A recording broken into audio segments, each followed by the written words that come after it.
Bats at hand for the first time today. Huang Lin Wu, Chen Lin Sung, and Chen Chen Chin. Nicely done, sir. Yes, starting 9 for Chinese Taipei. Fortunately, it's not my first rodeo with. Yeah, it is mine. It is. Yeah, way to break you in your first Pony League World Series broadcast, Absolutely. and here you are. So welcome. Now it's Javier Garza. You can see him loosening up, left-hander on the bump. And the Palmview, Texas defensive alignment. Garza, you've already met. Olivares, the battery mate for Garza. Gonzalez at first. Quintanilla over at second. Zambrano, Leon. Outfielders Solis, Polito, Bocanegra.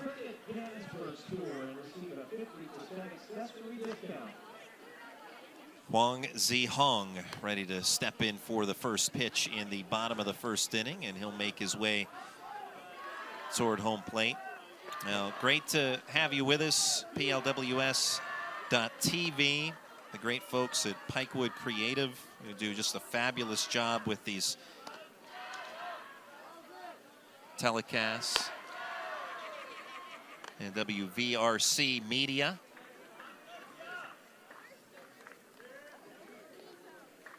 Palmview yesterday, with Quintanilla, Cortez, and Bocanegra on the hill, all three pitching in that victory.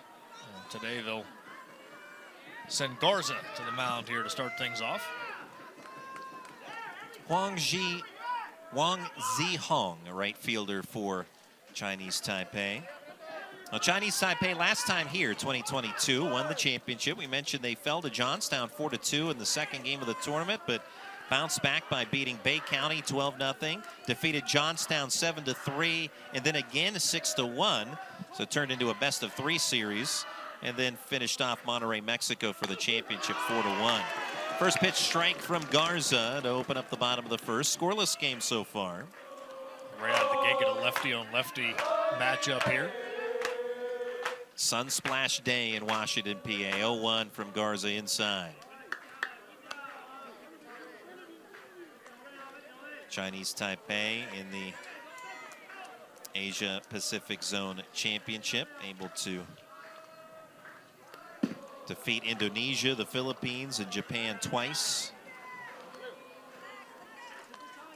Yeah, last year was Japan that won the title a year ago. That's right, Itagawa, Japan, the winners. And the Asia Pacific Zone has won 15 championships here in Washington at the Prince Skate Pony League World Series. Now ball 3 on Huang Zihong.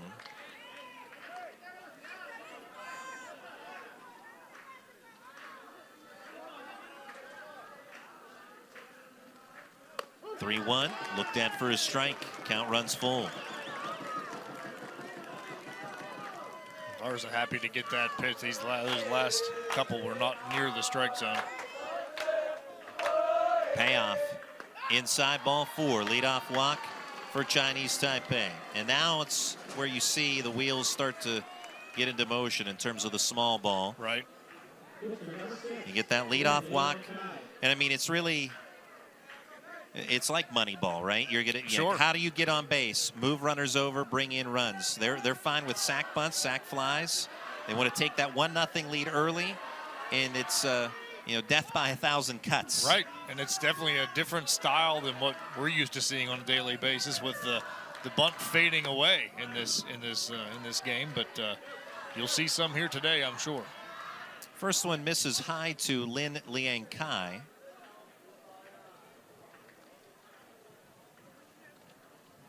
And we're going to have a quick mound visit here, as out comes Palmview's manager, Ramiro Leon.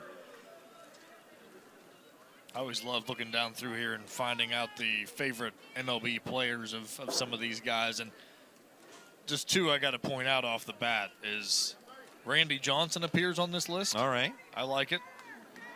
And there's a Bucco fan apparently on the Chinese Taipei team, as O'Neal Cruz makes an appearance. Okay. So neither of those guys are actually in the starting lineup here. Hopefully we'll get a chance to see a little bit later on. But Yeah, Randy Johnson. That's going back a few years. I saw that his number was retired in Arizona. I know the Pirates were in town, and there was a big celebration of Randy Johnson out there. There's a strike to Lin Lian Kai.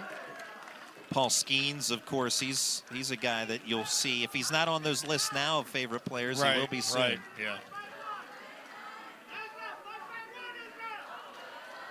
Runner at first with nobody out. Lin at the plate. Throw over to check the runner. Back in standing. I was talking with some of the folks from Tijuana, Mexico. They said that before beginning the series that they went to the Pirates game on Thursday. But actually, to them, it was the Padres game because Tijuana is just 12 miles away from San Diego. It was a good day for them. I'm sure they enjoyed the outcome then. They did.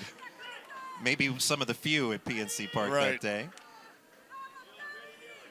Scoreless here in the bottom of the first. Chinese Taipei with the bats at hand there. The bunt shown, but the pitch taken for a strike. And third baseman Alejandro Leon was getting ready for it. And certainly they're well schooled with what Chinese Taipei does. And that might have been the message there from Ramiro Leon and coming out to talk with his bunch. Hey, let's get ready to know where you're going to throw the ball next when it's played to you. Oh, and that up and in hits the helmet.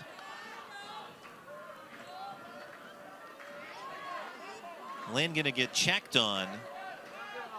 Looks like it caught him right in the side of the helmet. So obviously they'll be careful with this. Seems like he's okay. They are gonna have a trainer come out and check him a little further. I was just about to make the comment though, this type of ball, we talk about the strategy from the Chinese Taipei side of things. We'll see this pitch here again as it does catch him, right up in the side of the head. The stress it puts on a team that isn't used to defending that either can be a big factor in the ball game. And you saw Palmview, getting ready to defend the bunt, but how often have they really done that in their run here to the World Series?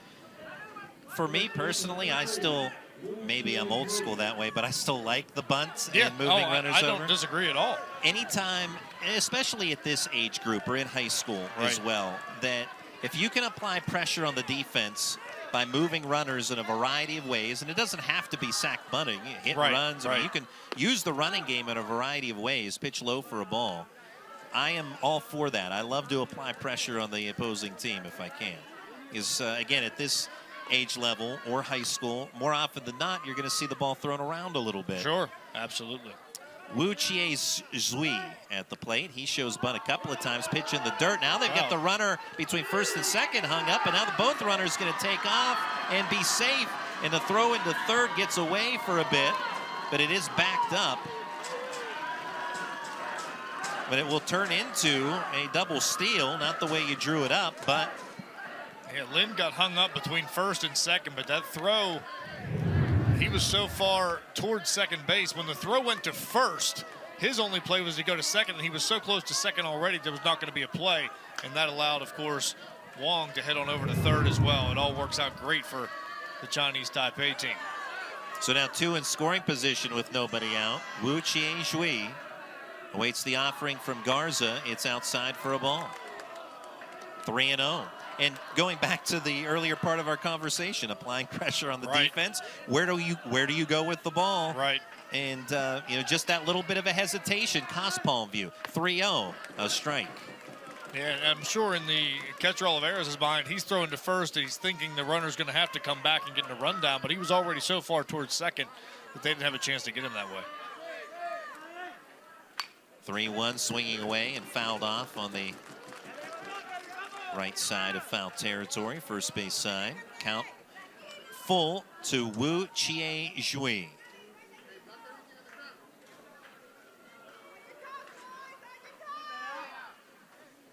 And a ground ball through the right side of the infield for a base hit. Going to bring in at least one. They're going to hold Lin at third.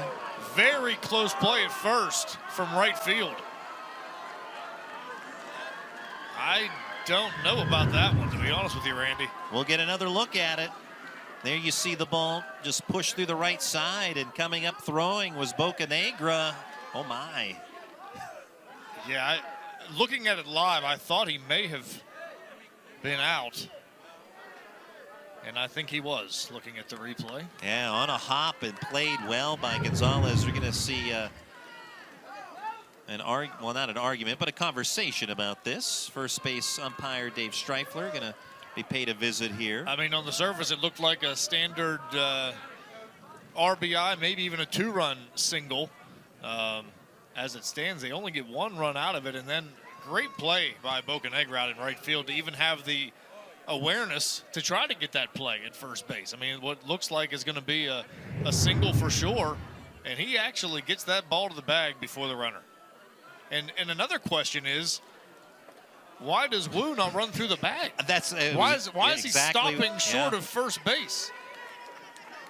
I mean, he was that's a slowing great look down right there. and coming into the bag, and if he runs through that, he probably beats it. Yeah, why he is slowing down is beyond me. That's a great point. Of course, he beat it anyway, according to the umpire. So. Yeah, that's the way it stands. So it will be an RBI single for Wu. Close play, replay. Looked like that call went the way of Chinese Taipei, as it turns out. Breaking ball misses to Chen Xuanqi. 1-0, still nobody out. Runners are the corners for Chinese Taipei. Well, yeah, perplexing that Wu would not be running through the bag at first. I mean, what would force you to hesitate there? 1-0 a strike. And we talk about the fundamentals being such a key to how they train and play this game, and you would have to think that that's not the way that they're taught to run to first base. I wouldn't think.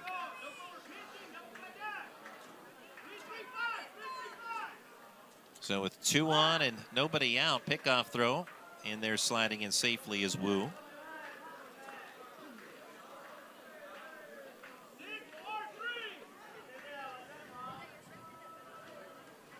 Tsai Ching-chun, the manager for Chinese Taipei.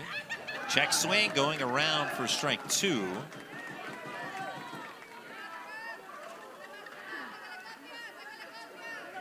Rung up there by Jeff DeChellis. I don't think there's any question he went through. Certainly no question from that look. 1-0 Chinese Taipei, trying to add on to the bottom of the first. Runner for first breaks, throw into second, that's cut off. But runner at third stays put, so Lin stays at third. Wu steals second. Yeah, design play there for Zambrano to cut in front of the bag and take that throw from Olivares, trying to make sure the runner didn't try to score from third. Ground ball headed up the middle. Second baseman Quintanilla gets to it, throw to first in time for the out. First out of the inning, but it's an RBI ground out that scores Lin from third. Chen with the RBI advancing to third. Wu, and it's now 2-0 Chinese Taipei. Nice play by Quintanilla, but really he just had the one play to go to first, and he has to get that shore out and does get it there in time. But as you said, productive out for Chen as another run comes across, and another run just 80 feet away. And Javier Garza going to exit from the contest on the mound is already here in the first inning. A pitching change.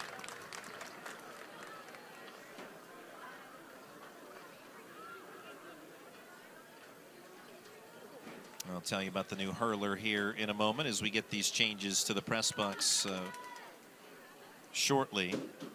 But the first inning drawn up the way of Chinese Taipei. They get a leadoff walk, hit by pitch, double steal, RBI single for Wu. That brought in Huang.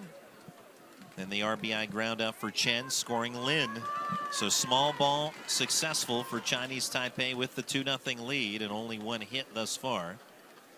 And that a controversial hit, as it turns out. No question about that. And but so Palmview will have to put that behind them. That's nothing's going to change that call. So take a look at some earlier scores. Going to Mexico, 13-0 victory over Bay County. And then just moments before this one got underway, Bronx, New York with 11-0 shutout over the team from Spain. And we talked a little bit about it, but some blowouts. In fact, I think just one game so far, right, has not been has gone the distance. And that was Palmview. Yesterday. Yeah, 6-2. So even that was close for a while, but Palmview pulled away late game home run. Yeah, pulled away in the seventh, actually, with a 3-run top of the seventh. To that point, they just had a 1-run lead. So big seventh inning there from Palmview. I believe they had the home run from Garza as well, who was our pitcher who just left the game here for this Texas team. And we'll get the pitching change for you here momentarily. Well, Axel Polito is the one warming up, so he goes from center field to the pitcher's mound. Okay. We saw the 3 outfielders there, so it appeared that Bocanegra is going to go from right to center field, judging on that. Of course, none of this has been relayed to the press box yet, but just using some educated guessing information, if you will, or assumptions, and then we'll try to relay to you who the right fielder is.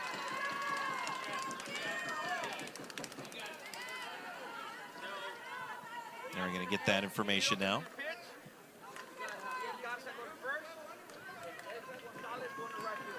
Okay. So Garza to first, Gonzalez to right field. We mentioned Bocanegra from right to center. So we're caught up. That wasn't too bad. That was not bad at all. That was your first venture. Wait till the 5th inning, and things will be far different. Yeah, that was not bad. We can handle that. Now, I'm Randy Gore along with Jason Tennant, and pleasure to be joined by Jason tonight. His first Pony League World Series game. I'm sure this will be the first of many moving forward as time dictates. I've got a bunch already on the schedule, so. I'm just here for the weekend. I have a new position at North Allegheny. Yes, congratulations. Thank you. Mr. Gore, congratulations. So I will no longer be able to join you throughout the week, as it turns out. Strike one here on Lin Shi Wen. Well, I've been to the Pony League World Series many times. Of course, graduated Trinity High School not far away. Had friends who played here, and more recently had some kids that played in this tournament for the Washington County team that I had the pleasure of coaching in the Canamac Rec League in baseball. So so you've got the inside scoop on those guys. Well, not anymore. See, I'm too old now. Okay. See, I see. I had it for the last couple of years. It kind of added a little intrigue to the game because I actually knew some of the players out here. 2-1 on Lin Shi Wen. Runner at third with 1 out. So the infield up here for Palmview, Texas. Axel Polito on the mound, facing his first batter of the contest. 2-1 on its way. Fouled straight back. Foul tip. Now 2-2. I mentioned earlier, Jason and I both from Waynesburg University. It was Waynesburg College when we were there. That's right. Mia Henkins, our stage manager, she is a student and basketball player at Waynesburg currently. Her father, you might remember, Adam Henkins. I do remember Adam Henkins. I did not know that. Yes. To continue along of us being old. Yes. Two foul away. Further that point. Right. And of course, I love all my folks in the President's Athletic Conference, so we'll send a shout out to Molly Charlton, who's here as our scorekeeper as far as Game Changer, running the app there. She's from Washington and Jefferson College, former softball player, and does a great job in the sports information office now. 2-2 pitch. Swing and a miss. So Polito comes back to get the strikeout of Lynn. 2 away. Runner still at third, but now with 2 outs. And also, just to finish the thought, I noticed as well, working this year's Pony League World Series, Julie Watkins, who is a photographer at St. Vincent College, and she's here working as a photographer on behalf of the Pony League World Series this year. So those PAC schools are well represented. That's right. Sung Chin Chie watches strike one from Polito. So Garza, he was struggling finding the strike zone. Polito, not so much. Not so much, and that last strikeout came on a nice breaking ball. 0-1. Ball popped up down the line and right. Not going to be an easy play here. 3 players converge, and we've got a collision. One of them makes the catch, holding the ball up high, and 2 are still down. I thought maybe the glove that had the ball in it was the glove that came off the hand, but that wasn't the case. It was Gonzalez who comes up with it. So the right fielder Ezra Gonzalez is the one who makes the catch, the product out of Roma, Texas.